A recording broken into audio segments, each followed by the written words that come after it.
Hoy vamos a hablar un poco de, cuando estamos intentando tener una relación con una persona que tiene miedo al compromiso, por ejemplo, aparece esa especie de, podríamos llamar disonancia cognitiva, un poco, que es el tener esos pensamientos, deseos, acciones que son contradictorios entre sí, el hacer cosas que son incoherentes o el pensar cosas que luego después aparece su versión opuesta. Y aparece esa sensación contradictoria con esa persona que, que si no la enfocamos bien, si no trabajamos bien esos puntos en los que tenemos conversación con esa persona que tiene inseguridad emocional o tiene esa disonancia en sí, si no sabemos trabajarlo y enfocarlo bien, pues al final acabamos entrando en el terreno de esa persona y es una situación que no es útil de que entremos en esa inercia o en ese terreno que nos pone esa persona por delante. Muchas veces creemos que tenemos que convencer a esa persona de que eso que está teniendo, que eso que está diciendo es totalmente incoherente, que no puede decir te quiero pero no quiero tener nada, o que no puede decir que ahora sí, luego no, o que simplemente no puede ir a 1000 por hora un día y bloquear al día siguiente. Ese tipo de acciones de intentar convencer a esa persona o intentar darle información o intentar darle material o intentar establecer esa charla, esa comunicación para que entienda que todo eso es incoherente y que son situaciones, pensamientos o emociones contrarias, contradictorias o que se oponen, no sirve, es una pérdida de tiempo, porque esa persona que tiene ese problema sabe que eso es así, pero el problema no es convencerlo de que eso no sea así. De hecho, siempre he hablado de que no sirve de nada discutir con una persona, porque aunque seas tú quien tenga la razón, aunque sea verdad que existe esa incoherencia, realmente no sirve de nada el vencer, porque establece a la otra persona en un punto defensivo que no pienses que va a quedar bien sintiéndose la perdedora o la que no tiene la razón. Por tanto, tenemos que saber cómo trabajar ese aspecto. Tenemos que entender que un punto importante de esta situación es no perder el foco de atención, no perder el rumbo de lo que es nuestro objetivo, nuestro propósito. Y no es convencer a esa persona de que lo que está haciendo, diciendo, pensando, sintiendo es incoherente o no tiene sentido o son polos contrarios. No se trata de convencerlo. Nuestro objetivo no es ese. Nuestro objetivo simplemente es hacer ver que esa persona en la realidad en la que está teniendo eso que trata de sostener normalmente no tiene fundamento, pero no porque le tengamos que convencer, sino porque le estemos mostrando una realidad, una actitud que vea que no se sostiene, que ella misma se dé cuenta sin que tengamos que convencerla realmente de nada de eso. Un punto importante en este tipo de conversaciones es que cuando esa persona con miedo al compromiso te exponga su situación, su miedo, su problema y demás, no se pierda la unión, no se pierda la relación que existe en ese momento, no se pierda el vínculo en sí con esa persona.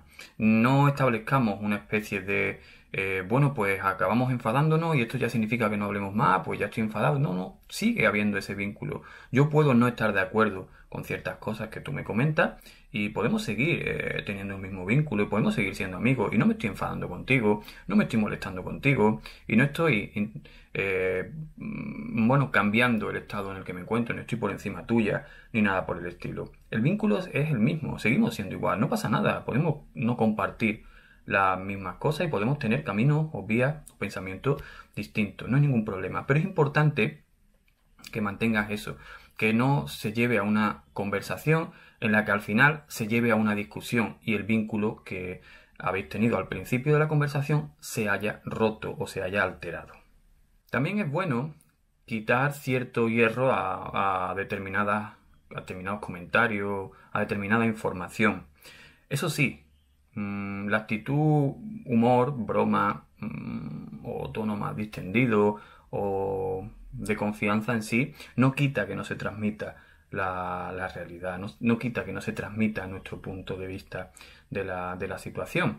Es decir, podemos hacer una broma, podemos relajar la tensión, haciendo ver a esa persona que mediante esa broma le estamos transmitiendo esa realidad. Entonces podemos bromear, podemos bajar el tono o podemos rebajar un poquito esa seriedad, pasarla a un tema más de humor, pero transmitiendo esa realidad, haciéndole ver a esa persona de que, oye, que te entiendo perfectamente y que no te preocupes, yo nunca me he planteado esas situaciones así, bajo un poco tomo el tono de humor, pero basándome en lo que realmente quiero transmitirle a esa persona, no perdiendo el hilo y también, lo que acabo de comentar, no perdiendo el vínculo con esa persona. Pero no hagas bromas o no utilices un tono de humor para salir airoso o para evitar afrontar la situación, porque si no al final el hilo conductor de esa conversación se pierde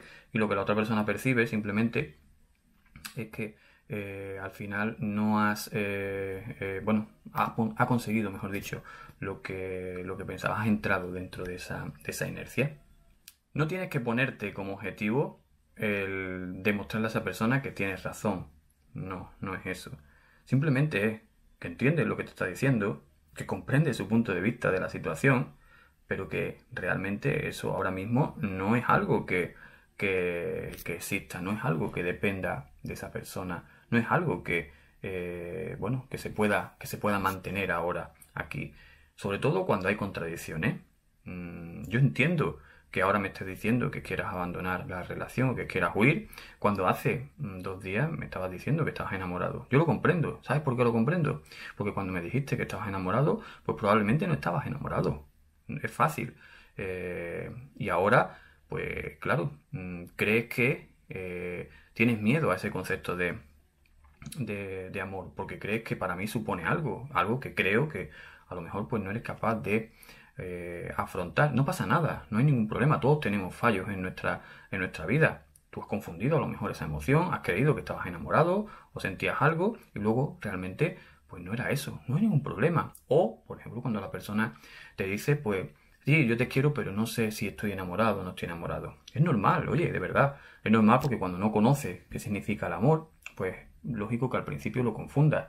Y ha sido un error mío, por ejemplo, de haber caído en la inercia de darte cosas que a lo mejor para ti eran demasiadas. Porque fíjate, ahora me estás diciendo que no es suficiente. Fíjate qué contradicción. Pero bueno, yo entiendo que a lo mejor pues tengas confusión o tengas ese malestar en tu cabeza, complicándose las cosas, porque es normal, oye, cuando uno no conoce las emociones, cuando no está familiarizado con ciertas emociones, es normal que entren en ciertas contradicciones. Pero bueno, también ha sido error mío por haberte dado mucho, por dejar que pasaran ciertas cosas, y ahí no necesitas someter a la otra persona, no necesitas echarle en cara, restregarle de que te ha hecho daño y tal. Ese es otro punto también muy importante, no ponerse en un estado de víctima. Es que tú a mí me estás haciendo sufrir porque yo no puedo estar en esta situación y al final tal. Eso no te lleva a nada. Cuando tienes una conversación con una persona que tiene miedo al compromiso y te expone ese problema, no conduce a nada. Al final lo que haces es poner a esa persona todavía más en contradicción con la realidad y todavía le haces más hincapié en su carencia, en que realmente no es capaz de afrontar ciertas cosas y para colmo hay consecuencias que ha creado. Por lo tanto, crees que la persona le va a ser fácil volver a dar un paso hacia ti sabiendo que te ha hecho daño, cuando realmente ya no es una excusa que te pueda hacer daño, sino que le estás diciendo que realmente te ha hecho daño. Bueno, pues es un problema. Y no tienes por qué situarte tampoco, igual que te acabo de decir, que no es bueno ponerse en el estado de por encima, he ganado y tal, si no tenemos que bajar, pues tampoco es bueno de ponerse en el estado de víctima. Y es importante de que estos puntos los tengas en cuenta, esta actitud, tal como te la he transmitido. Hay muchísimos ejemplos que podemos trabajar para que puedas tener una conversación sana con una persona que tiene miedo al compromiso, útil, que realmente saques partido de esa situación, que le sea de provecho y que establezca un estado de esa persona en la que eres tú quien controla sin tener que someter a esa persona sin hacerlo presente de su carencia o de su problema como tal y sin que su autoestima se vea por los suelos. Porque realmente el objetivo con personas así no es ganar, no es vencer, no es tener la razón. Es que consigamos nuestro objetivo, es que esa persona pueda mantener cierta relación con nosotros en un estado de realidad y de presente que ahí sí podemos avanzar. Espero que este vídeo te haya servido de ayuda. Un abrazo.